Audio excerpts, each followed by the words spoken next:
A leerlos del verso 1 en adelante. Libro de los Hechos de los Apóstoles, o como a algunas personas les gustaría llamar, capítulo 2, verso 1 en adelante.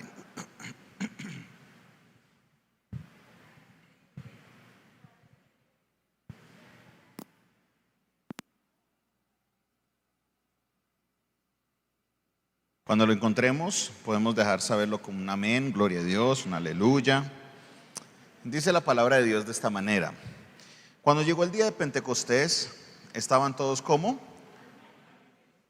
y de repente vino del cielo un estruendo como un viento recio que soplaba, el cual llenó toda la casa donde estaban sentados. Y se les aparecieron lenguas repartidas como de fuego, asentándose sobre cada uno de ellos. Y fueron todos llenos del Espíritu Santo. ¿Puede leer eso de nuevo? Y fueron todos llenos del Espíritu Santo. ¿Y qué hicieron? Y comenzaron a hablar en otras lenguas, según el Espíritu les daba. Moraba entonces en Jerusalén judíos, varones piadosos de todas las naciones bajo el cielo. Y hecho este estruendo, se juntó la multitud y estaban confusos. ¿Por qué? Porque cada uno les oía hablar en su propia lengua. Estaban atónitos y maravillados, diciendo: mirad, ¿no son galileos todos estos que hablan? ¿Cómo pues nosotros les oímos les oímos nosotros hablar cada uno en nuestra lengua en la que hemos nacido? Partos, medos, elamitas, y los que habitamos en Mesopotamia, en Judea, en Capadocia, en el Ponto y en Asia, en Frigia, en Panfilia y en Egipto y en las regiones del África, más allá de Cirene, y romanos aquí residentes, tanto judíos como prosélitos, cretenses y árabes, les oímos hablar en nuestras lenguas las maravillas de Dios. Y estaban como atónitos y perplejos, diciéndose unos a otros: ¿qué quiere decir esto? Mas otros, burlándose, decían: están llenos de mosto. Estamos viendo uno de los episodios que nosotros, como una iglesia de carácter pentecostal, estudiamos: la gran promesa del Espíritu Santo, el descender del Espíritu de Dios sobre nosotros, los seres humanos, en el cumplimiento de una promesa que Dios nos había hecho.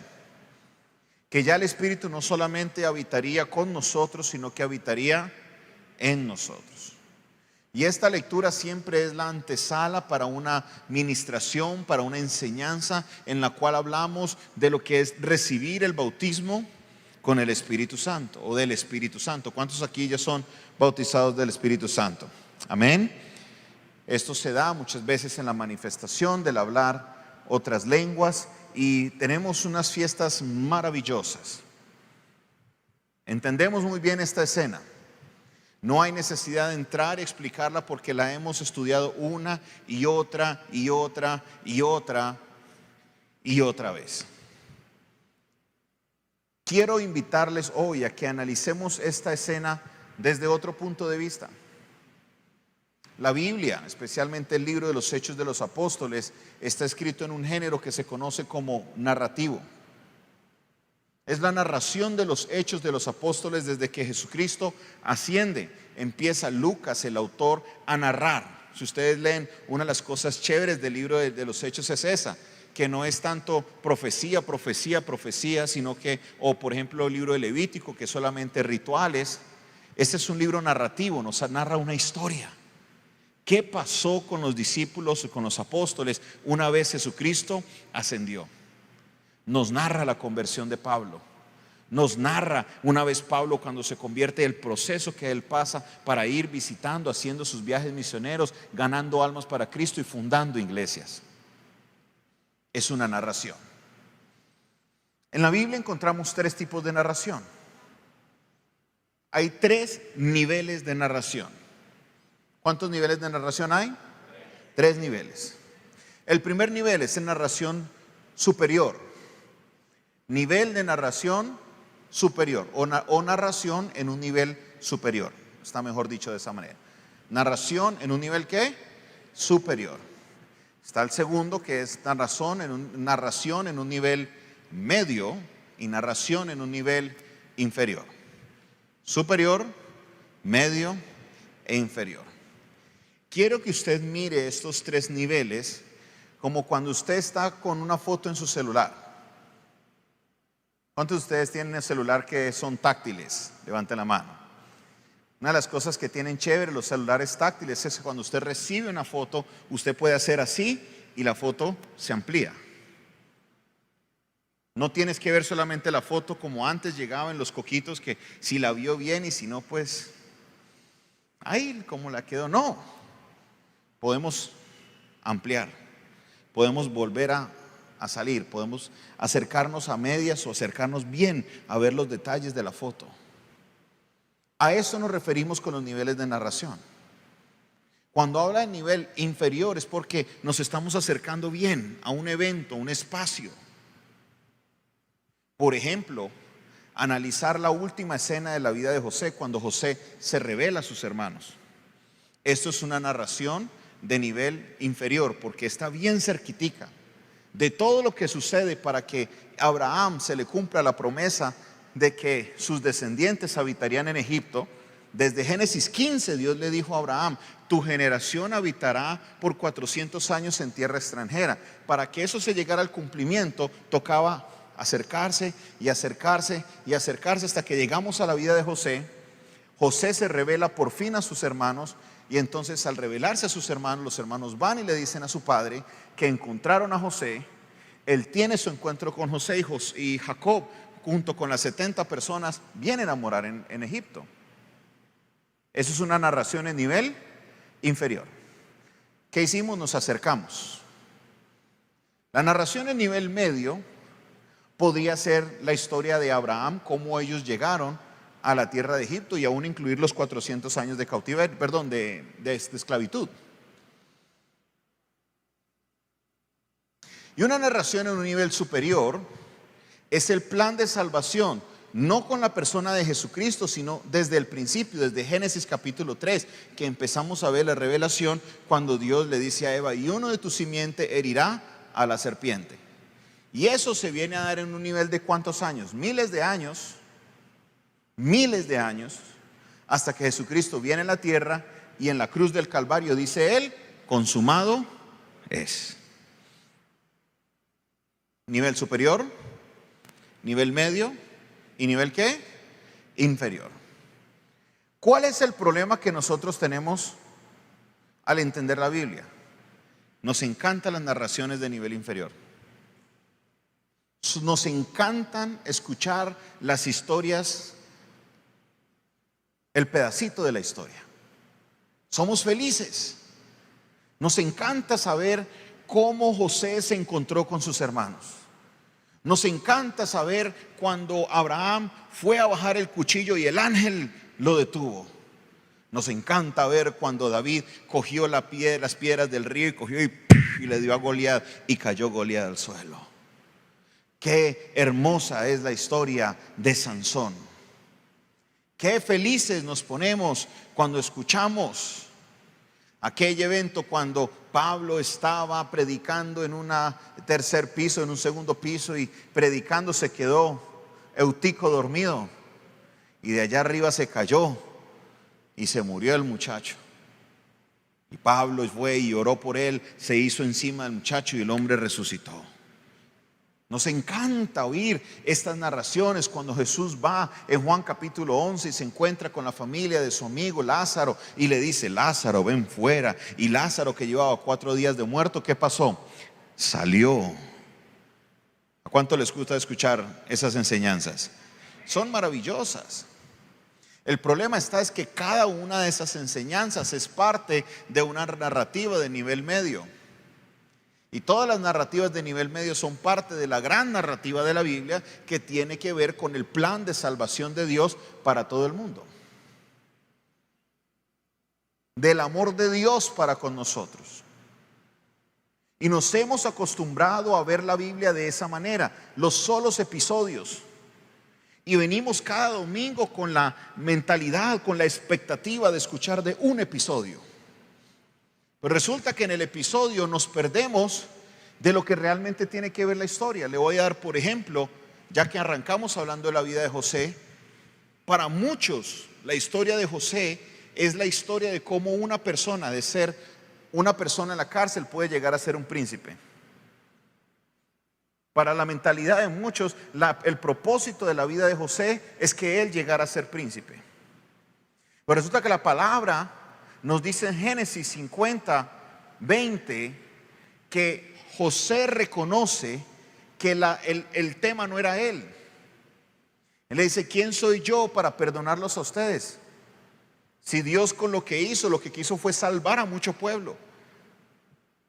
Todo era parte de una manera en la que Dios quería rescatar a su pueblo de una gran hambruna que vendría sobre toda la tierra.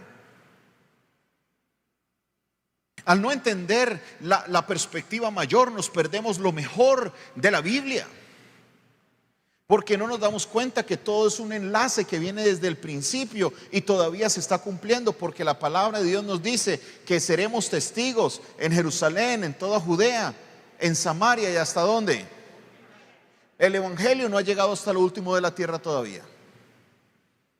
La historia todavía se está escribiendo, pero nosotros seguimos enfocados en los detalles, enfocados en lo más inferior de la narración, y eso no está mal.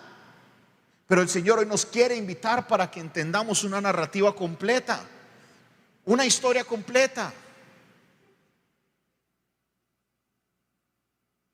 Es como decir que la gran novela colombiana Betty la Fea es solamente el episodio de la sala de juntas. ¿Y qué pasó con el resto de escenas cuando habían estas escenas de tanta comedia, ¿no? Del cuartel y cómo se enfrentaban a los otros. Eso hace la historia interesante. Hay que vérsela toda para no entender realmente la esencia de la historia. ¿De qué nos está hablando el autor del libro de los Hechos cuando leemos Hechos capítulo 2? ¿Nos está hablando de un hecho que lo cubre todo o nos está hablando de un hecho a nivel inferior? Y si analizamos el texto, esto es parte de una gran narrativa que venía desde el Antiguo Testamento. El profeta Ezequiel dice, y le dice por el Señor, dile: háblale a los huesos, y estos huesos tendrán ¿qué? Vida, y pondré en ellos mi espíritu. Dios estaba hablando desde miles de cientos de años atrás que Él pondría de su espíritu en nosotros, porque en los postreros días derramaré de mi espíritu sobre toda carne.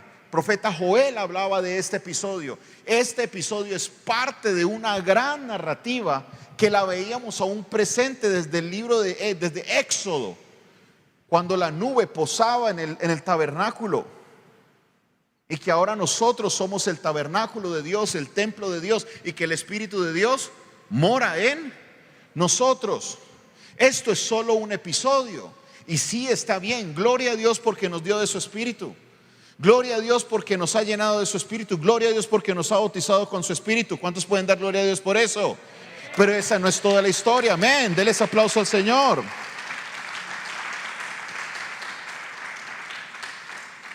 Pero esa no es toda la historia. Esa no es toda la historia. Jesucristo no murió en una cruz del Calvario para que habláramos solamente en lenguas. Jesucristo no dio su vida por nosotros solo para que nos reunamos a ir a un encuentro y tener una experiencia hermosa de un encuentro y ya. No.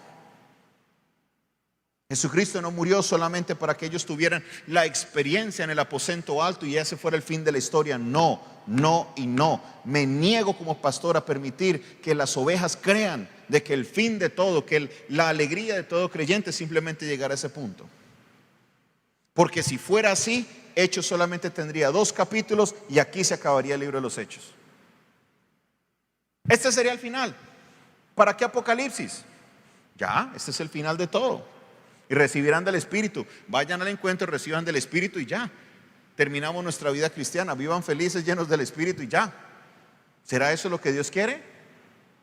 ¿Cuál es la narrativa entonces? ¿Cuál era el plan de Dios? Mateo capítulo 28, versículo 19. Jesús empieza a marcar un mapa, una ruta de trabajo. Hoy los que trabajan con proyectos saben, conocen este tipo de lenguaje. Ruta de trabajo. La ruta de trabajo es los pasos a seguir. ¿Qué vamos a hacer?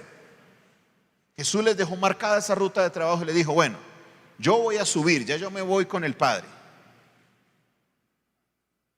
Por tanto, ustedes vayan y hagan ¿qué?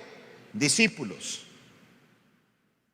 A algunas naciones, a algunos lugares, algunas ciudades de Colombia, por ahí donde les vaya bien.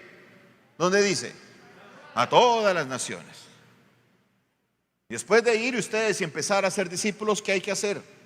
Bautizándolos. ¿En qué manera? En el nombre del Padre, del Hijo y del Espíritu Santo. Listo, los bauticé, ya acabé, pastor, ahí lo tiene, es todo suyo, me voy. Enseñándoles que guarden todas estas cosas. ¿A qué se refería Jesús? Todas las enseñanzas que Él les había dejado. Y aquí viene la promesa, y aquí yo estoy con vosotros todos los días hasta el fin del mundo. Ahí está la hoja de ruta que nosotros como creyentes, que usted, todos los que están aquí presentes, los que me están viendo por internet, toda persona que escuche este mensaje debe entender que la hoja de ruta de todo creyente fue la que marcó Jesús.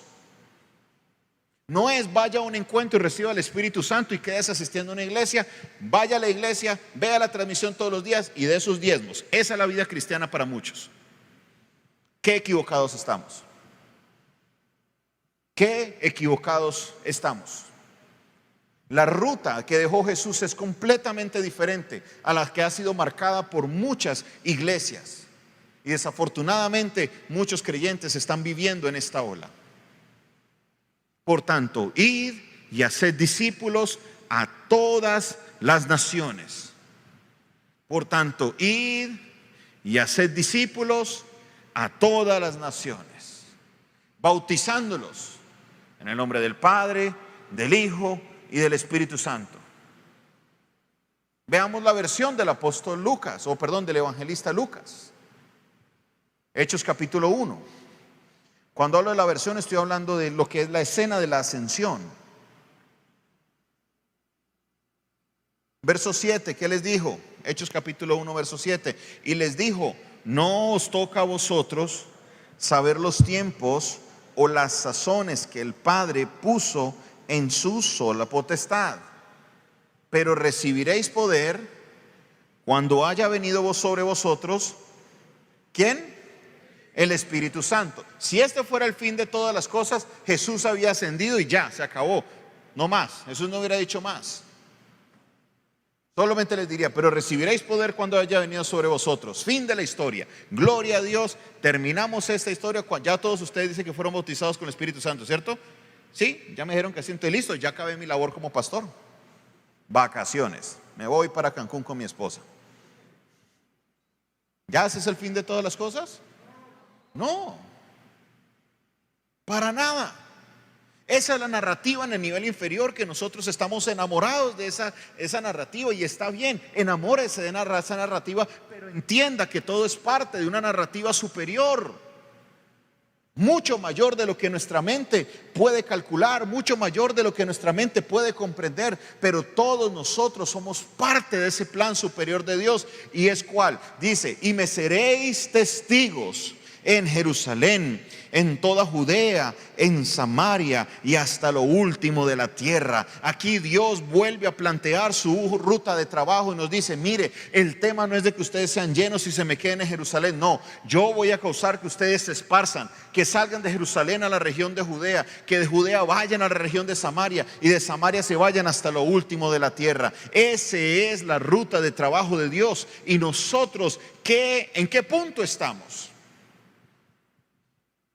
Puedo decirle con plena certeza que llegamos a la llenura del Espíritu Santo, a recibir el Espíritu Santo, y hasta ahí llegamos.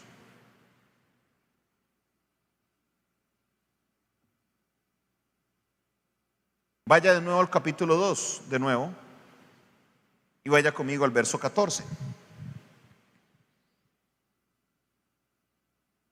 Capítulo 2, verso 14. Terminamos la narrativa en el verso 13, ¿cierto?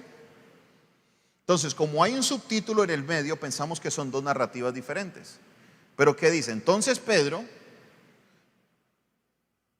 no se me vaya más allá, ¿qué dice? Entonces Pedro, la palabra entonces en el castellano, ¿qué quiere decir? Es un enlace, una palabra de enlace entre lo que pasó y lo que va a suceder. Es una causa y una consecuencia. Está diciendo el autor, a raíz de lo que pasó anteriormente, entonces, como consecuencia, ¿qué sucedió? Pedro, ¿qué hizo Pedro? Poniéndose de pie con los 11, alzó la voz y les habló diciendo: varones judíos y todos los que habitáis en Jerusalén, esto os sea notorio y oíd mis palabras. Porque estos no están ebrios como vosotros suponéis, puesto que es la hora tercera del día. Mas esto es lo dicho por el profeta Joel. Y en los postreros días, dice Dios, derramaré de mi espíritu sobre toda carne. Y vuestros hijos y vuestras hijas profetizarán, y vuestros jóvenes verán visiones, y vuestros ancianos soñarán sueños. Y de cierto, sobre mis siervos y sobre mis siervas, en aquellos días derramaré de mi espíritu, y profetizarán.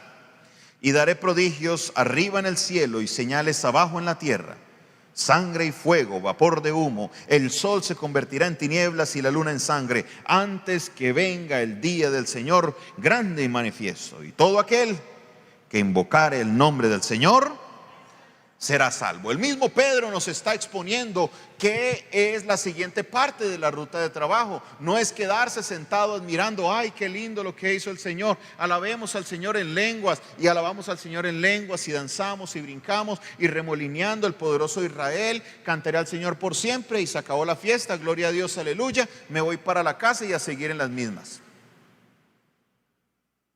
No es lo que dice la Biblia. O sea que inmediatamente Pedro se levantó y empezó a hacer ¿qué? Lo que dice el capítulo 1. Empezó a ser testigo. Eso es ser testigo, eso es testificar. Pararse enfrente de personas y dejarles saber qué es lo que está sucediendo. Atestiguar, testificar, son palabras que todas van por la misma línea. Y la pregunta que hoy tenemos que hacernos es: ¿cuántas veces hemos testificado como consecuencia de la presencia del Espíritu Santo en nuestra vida? En este año 2021, ¿cuántas veces hemos testificado? Y no me digan que no hemos tenido oportunidades, porque sí, aquí en la iglesia estamos todos muy juiciosos, guardando distancia, haciendo todos los protocolos. Pero estoy seguro que ustedes han estado en algún bus de la ciudad de Cali. Y los buses, es cierto que guardan también los 2 metros de distancia, todo juiciosito. Usted se va a montar al bus, le echan el alcohol, es cierto que sí, los buses de Cali son la maravilla.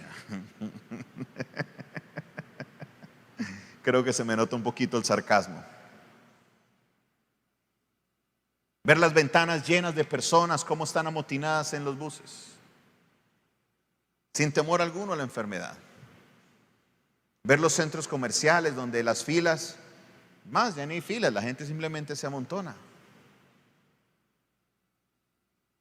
Andar por los aeropuertos y ver cómo pareciera que la enfermedad ya no existe. Andar por la calle y ver cómo las personas se amotinan en una tienda, en algún lugar para comprar, sin preocuparles absolutamente nada. ¿No sería esa una buena oportunidad como la que tuvo Pedro para testificar? Como consecuencia de la presencia del Espíritu Santo en nosotros. Eso es entender la narrativa en un nivel completo. Eso es entender el plan de Dios en un nivel superior, no quedarnos solamente con los episodios lindos de la Biblia. No le estoy criticando a usted eso. Lo que quiero es que usted enlace todos los episodios y pueda entender que todo es parte de una historia completa, de la manera como lo expresa el apóstol Juan en el capítulo 3, verso 16 de ese gran evangelio que él escribió.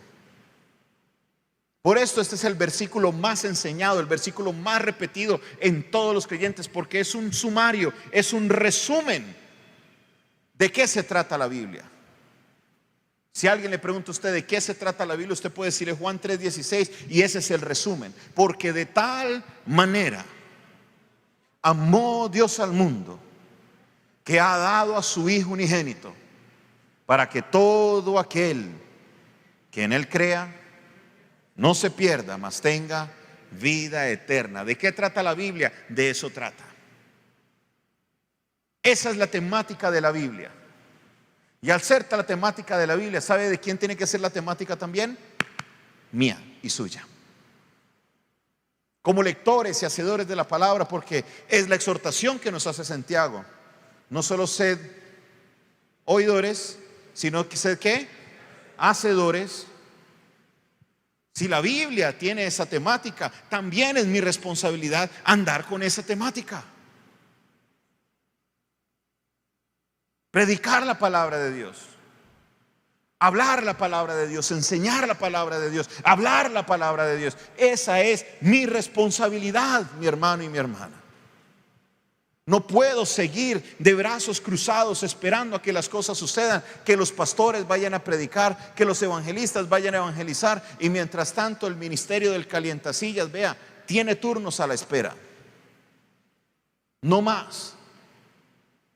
Tenemos que entender que no somos parte de una narrativa inferior, sino que Dios hizo un plan perfecto y nosotros somos parte del plan maravilloso de Dios para la tierra. Y es de traer salvación para que todo aquel que en Él crea no se pierda, mas tenga vida eterna. Ese aplauso es para el Señor. Vamos a dárselo bien.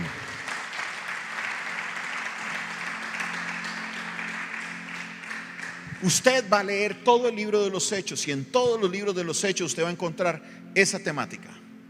Persona se convierte, recibe el Espíritu Santo e inmediatamente ¿qué hace? Va a predicar la palabra. ¿Qué sucedió con Pablo? Iba camino a Damasco, tuvo el encuentro con Jesús, cayó en tierra, quedó ciego, fue llevado donde el siervo de Dios que oró por él y dice que él ahí recibió al Espíritu Santo. ¿Y qué causó eso como consecuencia en Pablo?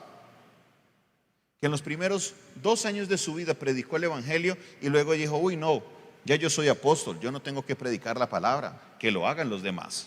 ¿Qué hizo Pablo?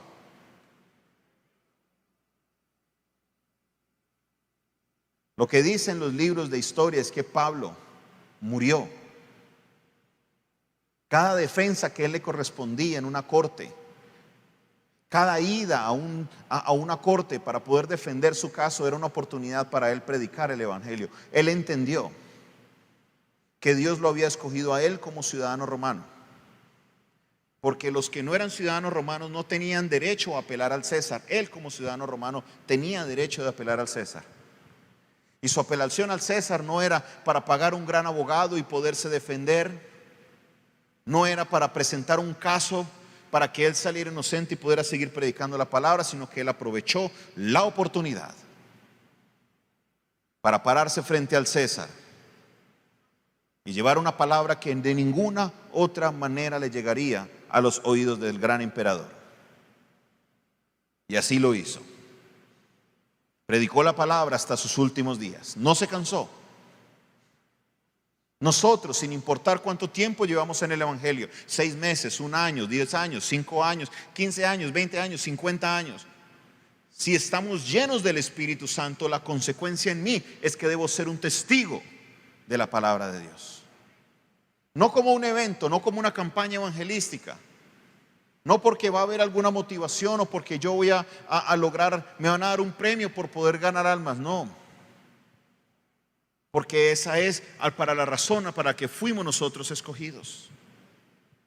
Dios dio su vida, es para que el mundo pudiera encontrar la salvación, no para que pudiéramos llenar bodegas. Ver la iglesia llena es algo hermoso, pero la Biblia no dice que en el cielo hay fiesta cuando fe y esperanza se llena. Dice en el cielo hay fiesta es cuando un pecador se arrepiente. ¿Cuál es tu propósito como cristiano? ¿Para qué Dios te dio el Espíritu Santo? Entiende al menos la narrativa en el nivel medio.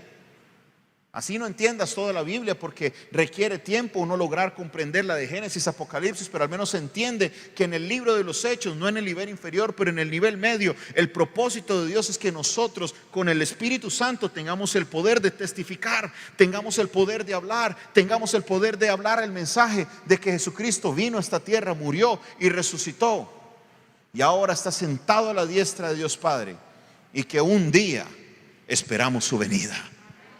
Ese es el mensaje de salvación, que Él vino a morir por tus pecados y por los míos, que Él derramó su sangre preciosa en la cruz del Calvario, para que por medio de esa sangre tuviéramos entrada al lugar santísimo. El mensaje de Dios. Por eso hoy, mi hermano, te hago la invitación. Mira la palabra de otra manera diferente. No te quedes solamente con los primeros 5 versículos de Hechos capítulo 2, no, léelo completo, estúdialo. Míralo. Dios nos dio a su Espíritu Santo para que prediquemos la palabra. Para que prediquemos la palabra. Quiero plasmárselo en un ejemplo a ustedes. Imagínese que usted a su hijo o a su hija de regalo de grado le dijo: te voy a regalar una moto, porque no quiero que estés dependiendo del transporte público. Y usted fue y se esforzó porque no tenías el dinero. Trabajaste horas extra, te pusiste a vender empanadas, a vender postres, hiciste todo lo posible para poder ahorrar el dinero y el día de su grado poderle decir: hijo, hija, aquí tienes las llaves de tu moto, como te lo prometí. Y 6 años después usted volver a la casa de su hijo o su hija y encontrar que convirtieron la moto en un guardadero de polvo allá en el fondo de un garaje, y su hijo y su hija siguen andando en bus. ¿Qué le dirían ustedes a sus hijos?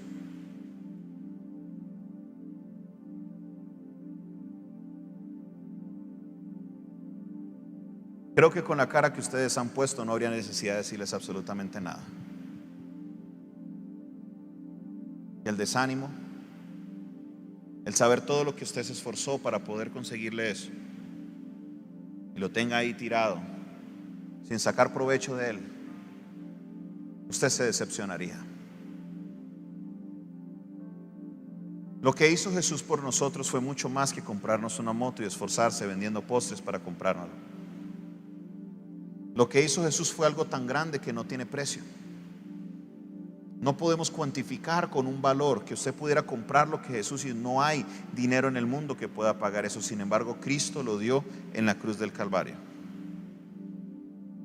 Pero muchos de nosotros, esa obra que hizo Cristo la tenemos guardando polvo en nuestras casas, guardando polvo en un garaje.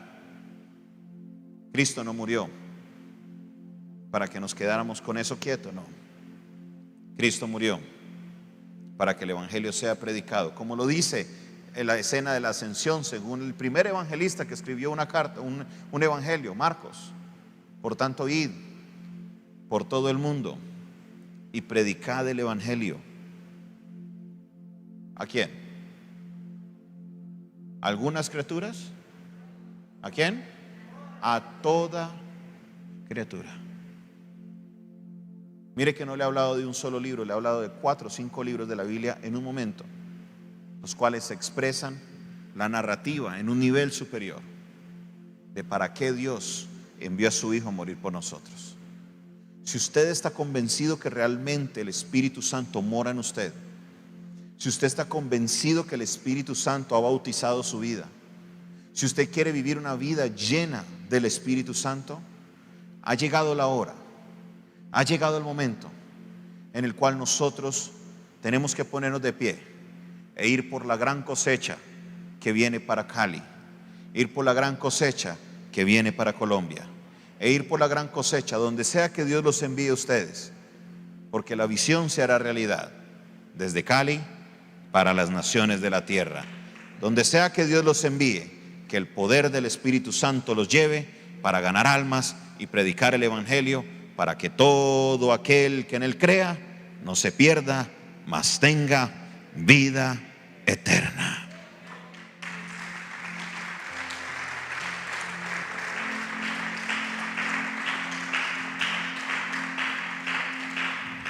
Quiero invitarle a que nos pongamos sobre nuestros pies.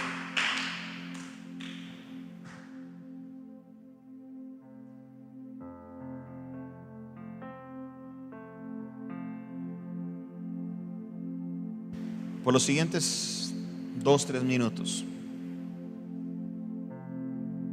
si por alguna razón usted se siente que su relación con el Espíritu Santo no está al 100%,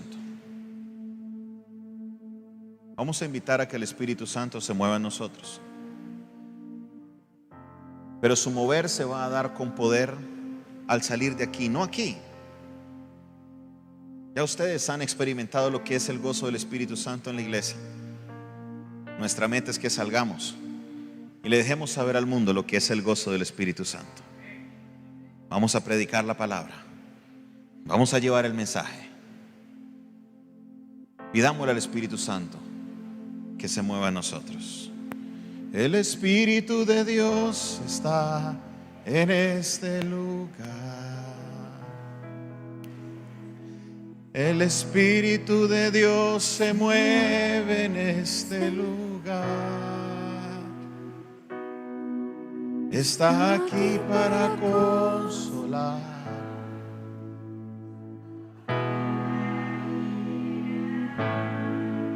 Está aquí para guiar. El Espíritu está aquí. Sí, de una manera muy sombria. El Espíritu de Dios. Allá en sus casas, cántelo con nosotros. El Espíritu de Dios se mueve en este lugar. Está aquí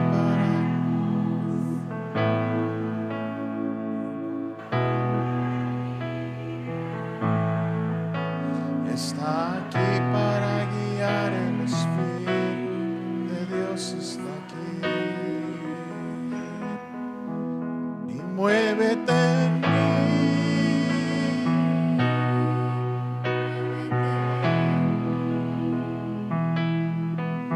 Toca mi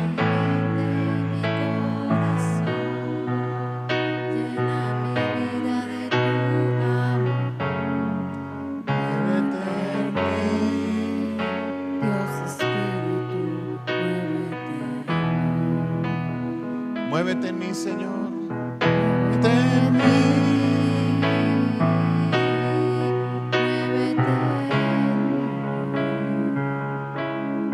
Toca mi mente, mi corazón. Llena mi vida de tu amor. Muévete en mí, Dios Espíritu, muévete. El Espíritu de Dios está en este lugar. El Espíritu de Dios se mueve en este lugar. Está aquí para consolar.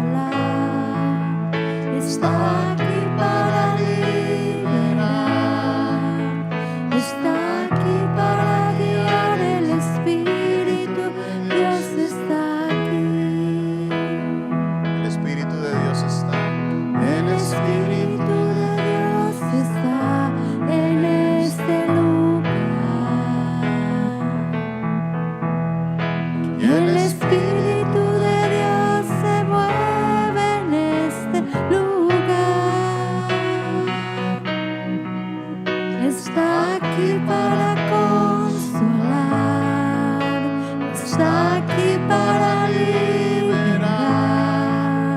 Está aquí para guiar. El Espíritu de Dios está aquí. Espíritu de Dios, muévete en nosotros. Espíritu de Dios, queremos tu mover, no en una manera solamente en la que la hemos vivido. Queremos, Señor, vivir la manifestación de tu Espíritu Santo afuera donde hemos sido llamados. Espíritu de Dios, Quiero invitar a alguien que esté conectado en esta hora, que haya venido a lo mejor aquí al auditorio y aún no haya recibido a Jesucristo como su Señor y Salvador. Ya has escuchado el poder del mensaje de la salvación. Jesucristo no vino a condenarte, Él vino para traer salvación. Y hoy tú puedes ser acepto a ese regalo de salvación. Pero el primer paso lo tienes que dar tú, no lo puedes dar nadie más sino tú. Tú debes tomar la decisión, tú debes creer en Jesucristo. Si hoy quieres tomar la mejor decisión de tu vida, porque te aseguro que no te vas a arrepentir de ella, o si quieres hoy reconciliarte con Dios, quiero pedirte que cierres tus ojos y ores conmigo. Di conmigo la siguiente oración. Padre Celestial, te doy gracias por este día. Reconozco que soy pecador. Reconozco que he fallado. Reconozco, Señor, que mi pecado y mi condición de pecador me separan de ti. Hoy te pido perdón por todos mis pecados. Me arrepiento y acepto a Jesucristo como mi Señor y mi Salvador. Escribe mi nombre en el libro de la vida. Padre Celestial, toma mi vida, haz tu voluntad en mí. En el nombre de Jesús, amén y amén. Si hiciste esta oración por primera vez y estás aquí en el auditorio, aquí a mi mano derecha se encuentra un staff de pastores y líderes. Te invito a que te acerques a uno de ellos y le diga: pastor, pastora, hoy recibí a Cristo en mi corazón. Los que están viéndonos en línea me pueden escribir al 316-617-7888. Esa es mi línea, es mi número de teléfono. Me puedes escribir, ahí podemos orar por ti. Yo quiero tener ese contacto directo contigo y prepararte para el siguiente paso, que es el bautismo. Hoy es un día especial, hoy es un día de salvación. Entendemos la narrativa de Dios y su plan maravilloso para nosotros. Obedeceremos su plan maravilloso. Padre Celestial, salimos de este lugar llenos de tu poder, llenos del Espíritu Santo y preparados, Señor, para lo que va a ser una reactivación del evangelismo en mi vida. Te pido, Señor, que al salir de este lugar, con quien sea que me encuentre y necesite, le hablaré. Que mañana, con quien sea que me encuentre, en mi trabajo, en mi casa, en el lugar donde hago compras, pueda ayudarle el mensaje que el Espíritu Santo pondrá por medio mío. Obra en mí, Señor. Obra en mí, oh Dios. Úsame. Gracias te doy, Señor, en este día. En el nombre de Jesús. Amén. Amén y amén. Nos despedimos de nuestros hermanos que nos ven por internet. Dios les bendiga. Que tengan una noche maravillosa en la presencia del Señor. Feliz noche para todos. Bendiciones.